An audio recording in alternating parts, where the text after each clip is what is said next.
يعني واحد السيد سميتو محمد حبيبي. هذا محمد حبيبي بنته في الشرطه، وهي من الناس اللي عندهم مسؤوليه في الشرطه، هي هنا بمدينه قنيطره اللي تنحيا من هذا المنبر.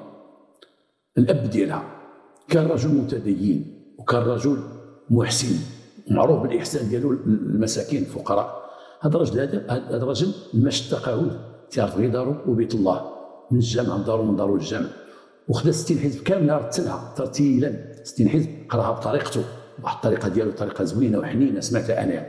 ودار واحد القناه، وبنته والله يرحمه مات للاسف، مات في نهار واحد هو ومراته، مشى شاف شي عائله ديالو وجاي ومرته، مات هو ومراته بحادثه سير، الله يرحمه الله يرحمه الله يرحم مراته، ماتوا بجوج. وكانوا حسب المعلومات اللي خديت من العائله ومن بنته ومن الناس، كان ما كيتفرق شيء مع مراته، خارج داخل هو وياها، غادي هو وياها جاي هو وياها، حتى كتب لهم الله الموت بجوج في واحد حادثه سير للاسف.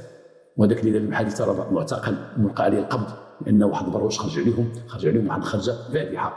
والله يرحمه مسكين، تنطلب منكم باش تدعوا معاه بالرحمات، ودعوا معاه بالرحمات على ذاك القران اللي رتب ترتيلا 60 حزب كامله.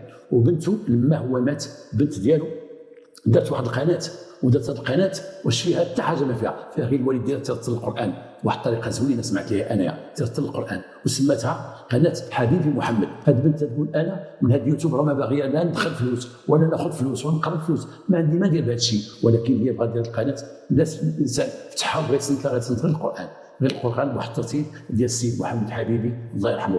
وهذه القناه سميتها حبيبي محمد. شوفوا هذه القناه هذه طلعوا عليها وتصنتوا لبيت الله وتصنتوا القران وكلام الله تصنتوا ليه، ومنه ودعوا بالرحمه كما طلبتي ذاك الراجل، وطلبوا لي المغفره ليه وللزوجه ديالو.